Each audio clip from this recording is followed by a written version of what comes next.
রহিম।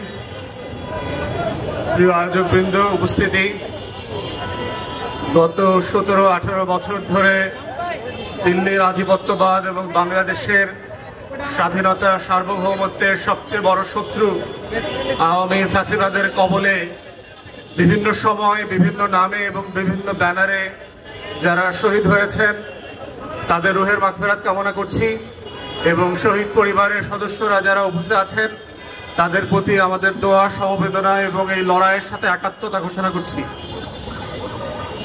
বাংলাদেশে এই বিচারের দাবি দেওয়া নিয়ে অনেক বক্তারা ইতিমধ্যে কথা বলেছেন। আমি এটার কিছু প্রসেস নিয়ে কথা বলতে চাই যে বাংলাদেশ 2 এর কথা যখন আমরা বলছি, দায় ও দরদের ভিত্তিতে নতুন রাজনীতির কথা যখন বলছি, আমার স্বাধীনতা, আমার সার্বভৌমত্ব, আমার জাতীয় স্বার্থ এবং আত্মমর্যাদার কথা যখন বলছি, এই প্রত্যেকটা বলবার স্বার্থর সাথে জড়িত আছে আমার দেশের অস্তিত্বের প্রশ্ন। এর প্রত্যেকটা প্রশ্নের সাথে জড়িয়ে আছে আগামী দিনের বাংলাদেশটাকে আমরা কিভাবে দেখতে চাই, আমার শত্রু কারা এবং আমার স্বার্থ কি, এই সাপেক্ষেই হচ্ছে আগামী দিনে বাংলাদেশ 2 এর দায় এবং দরদের রাজনীতি তৈরি হতে হবে। এবং সেই দায় ও দরদের রাজনীতিতে বাংলাদেশ 2 প্রশ্নে সবচেয়ে বড় ক্রিটিক্যাল ইস্যু হচ্ছে যে আমরা কালেকটিভলি ফ্যাসিবাদ বিরোধী আন্দোলন যারা করেছি তারা আওয়ামী লীগ প্রশ্ন কিভাবে হ্যান্ডেল করছি, ডিল করছি। কারণ আওয়ামী লীগ, জাতীয় পার্টি এবং 14 দলীয় ল্যাসপেন্সারদের যে মাফিয়া কার্টেল ছিল তারা সিম্পলি কোনো রাজনৈতিক দল না। যারা মনে করে থাকেন যে রাজনৈতিক দল আকারে ইন্টারন্যাশনাল কনভেনশন মোতাবেক যেই সিভিল পলিটিক্যাল রাইটস তারা প্রিভিলেজ আকারে পাওয়ার কথা ছিল তারা সেটা পাবেন। জাতিসংঘের মানবাধিকারের রিপোর্টে যেটা বলা হচ্ছে, তাদেরকে যেহেতু তারা রাজনৈতিক দল, তাদেরকে নিষিদ্ধ করা যাবে না। তাদের কাছে আগে প্রথম প্রশ্ন হচ্ছে আওয়ামী লীগ রাজনৈতিক দলের ডেফিনিশনে পড়ে কিনা সেটা আগে আদালতে আওয়ামী লীগকে প্রমাণ করতে হবে। যদি জনতার আদালতে, বাংলাদেশের গণ অভ্যুত্থান পরবর্তী বাংলাদেশ 2 এর আদালতে এবং বিচারিক আদালতে আওয়ামী লীগ প্রমাণ করতে পারে যে তারা রাজনৈতিক দলের সংজ্ঞা, সকল সংজ্ঞা পূরণ করেন, অনলি দেন তাদের রাজনীতি থাকার প্রশ্ন দ্বিতীয় প্রশ্ন আকারে আসবে।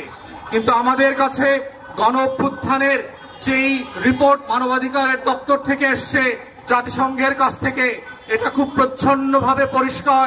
45-এ যেই যুক্তিতে এবং যেই কারণে জার্মানিতে নাৎসিদেরকে নিষিদ্ধ করা হয়েছিল, ফ্যাসিস্টদেরকে ইটালিতে নিষিদ্ধ করা হয়েছিল, ফ্রাঙ্কোর দলকে নিষিদ্ধ করা হয়েছিল, দক্ষিণ আমেরিকার প্রত্যেকটা গণ অভ্যুত্থানের বিপক্ষের শক্তিকে নিষিদ্ধ করা হয়েছিল, কঙ্গো এবং বুরুন্ডিতে সেই লাল কার্ল মার্কসের খ্রিস্টান মিলিশিয়াদেরকে নিষিদ্ধ করা হয়েছিল, জঙ্গি ট্রিপল-এক্সকে যেইভাবে ক্লু ক্লাক্স ক্লানকে আমেরিকাতে নিষিদ্ধ করা হয়েছে, তার প্রত্যেকটা সংজ্ঞায় আওয়ামী লীগ নোবেল পুরস্কার পেয়েছে।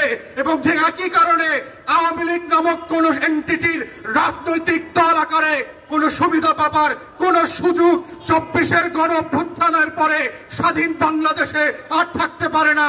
অতএব 1400 শহীদের রক্ত দিয়ে দেয়ালে দেয়ালে আওয়ামী লীগের ভবিষ্যৎ লেখা হয়ে গেছে।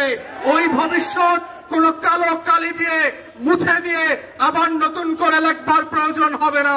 তাই প্রশ্ন হচ্ছে আওয়ামী লীগ প্রশ্ন আমরা কিভাবে ডিল করব, এটাই হচ্ছে সম্মিলিত সিদ্ধান্তের জায়গা। এবং প্রধান উপদেষ্টার সাথে আমরা যখন দেখা করেছি বারবার বলেছি 4টা গণ তদন্ত কমিশন গঠন করবার জন্য।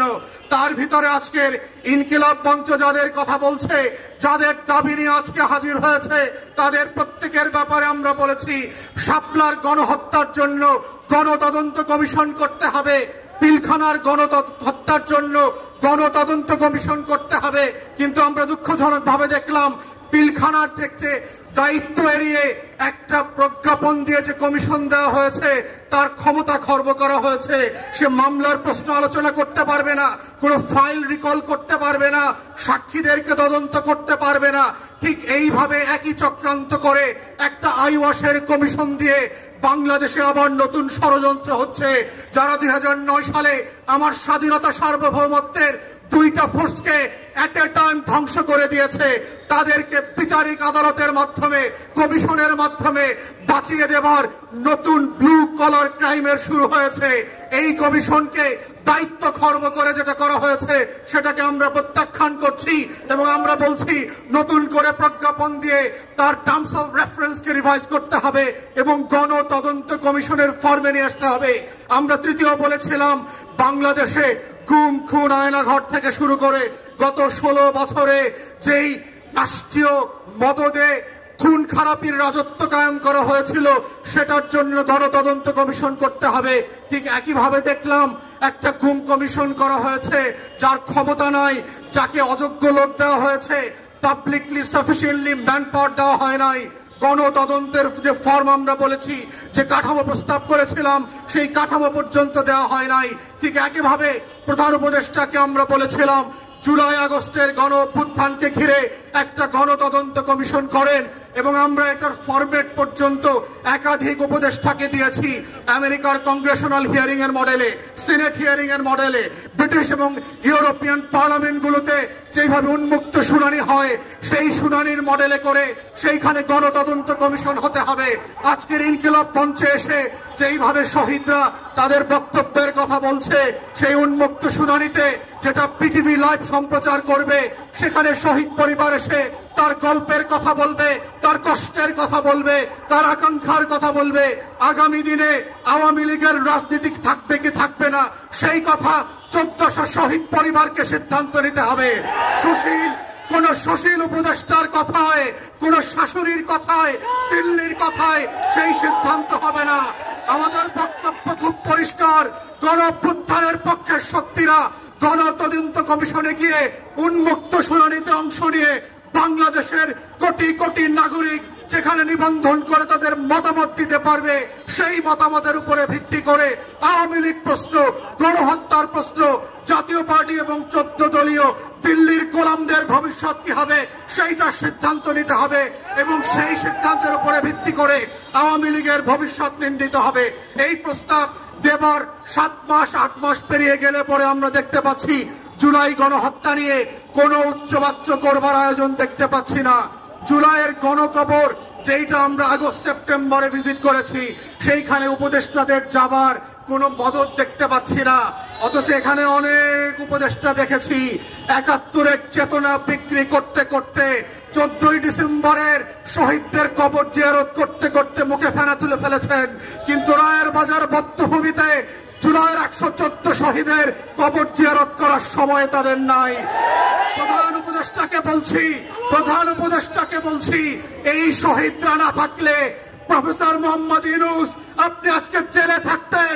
6 তলার বিল্ডিং, লিফট ছাড়া, বিদ্যুৎ ছাড়া বিল্ডিং এর 6 তলায় হাসিনা আপনাকে উঠবস করাইতো, সেই দিনের কথা ভুলে যায়েন না।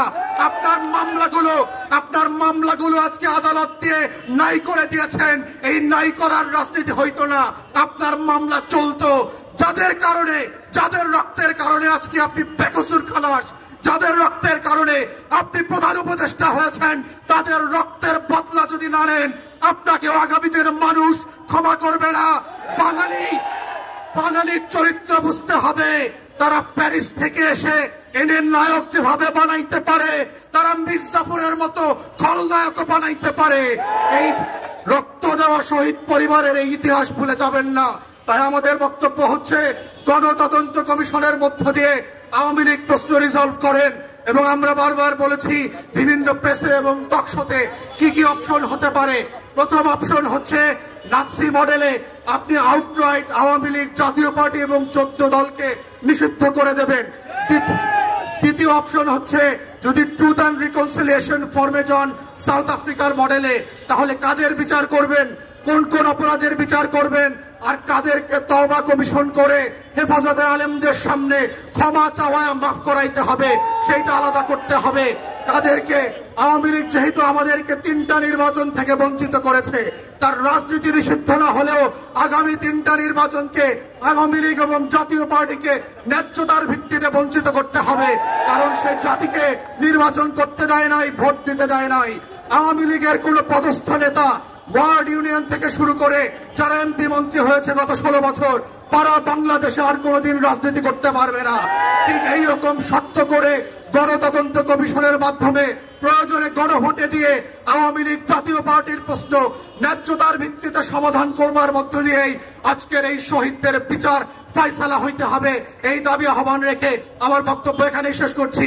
সবাইকে অসংখ্য ধন্যবাদ। আসসালামু আলাইকুম।